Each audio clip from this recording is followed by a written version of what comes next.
In this tutorial, we're going to cover a couple of brushes briefly, and we're going to talk about adding texture to the textures we've already laid down in Photoshop by simply switching up brushes.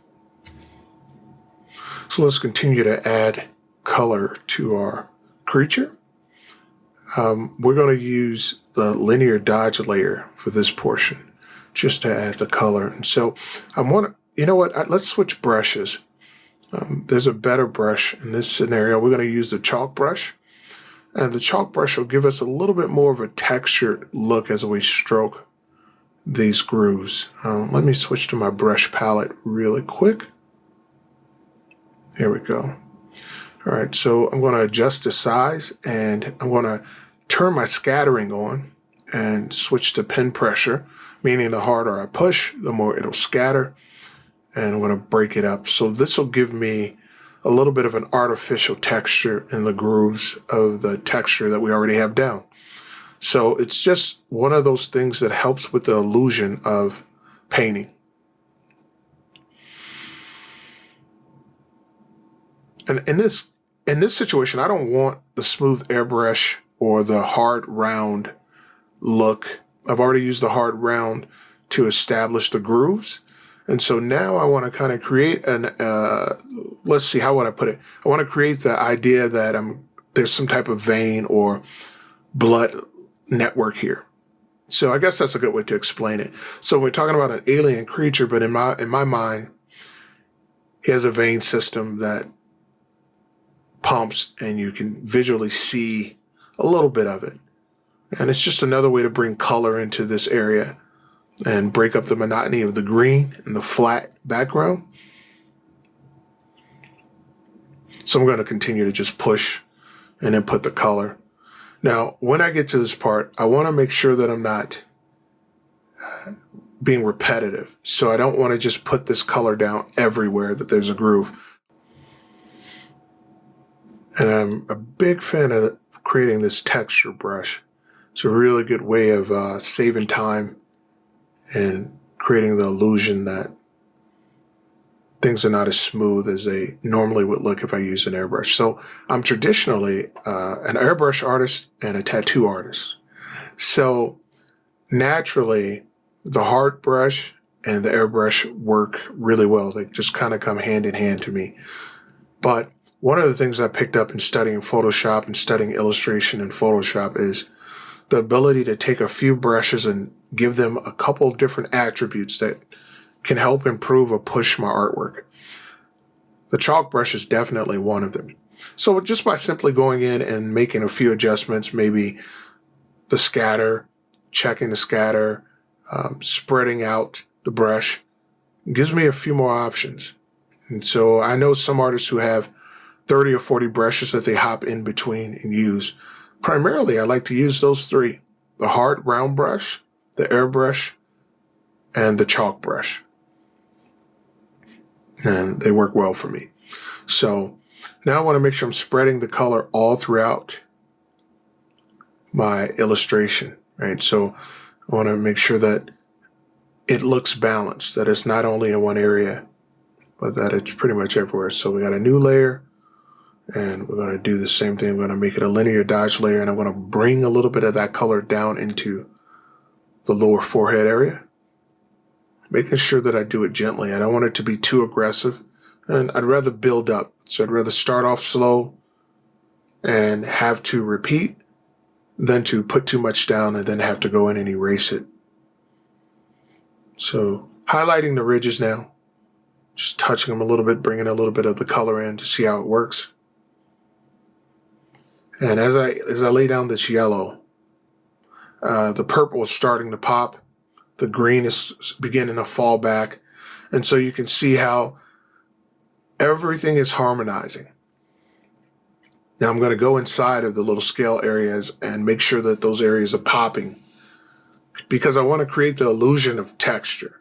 And really that's what we've been doing for the last couple of videos. It's just making sure that nothing looks boring and flat, mute. So I'm going to go in. Now, keep in mind, I don't want to do the same thing I do on the right side on the left. I want to make sure that it feels and looks like an individual piece. but that it works collectively. So I'll dance around. I'll hit a couple areas here and then go back to the right, go back to the left, try to transition to the bottom. Let's look at it collectively, making sure that things make sense.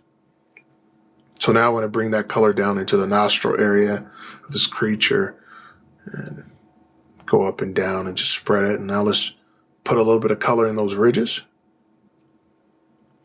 So collectively, it all makes sense. Here we go. And I like the direction that this is going in. Now its head is starting to pop. It's not getting lost with the back. It certainly feels like it's three-dimensional. And that's ultimately our goal in this situation. So we're doing pretty good.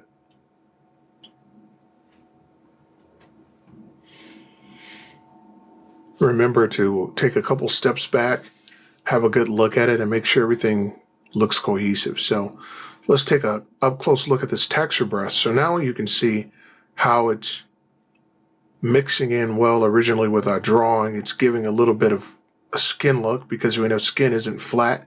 It has holes and cracks, and that's what helps things to look real when we see a painting. Just remembering those cues as an artist helps us push our work.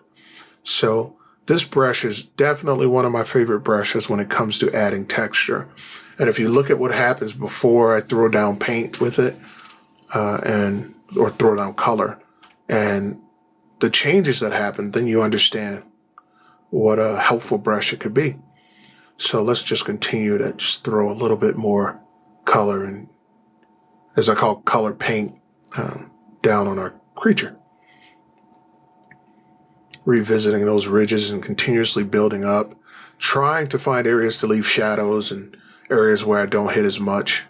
Now we're going to add a little bit of a artificial rim light, and probably we'll come back and really dig into that, or we might not. It might just work. Good placeholder in this case. And let's add a little bit of texture underneath those eyes. There we go.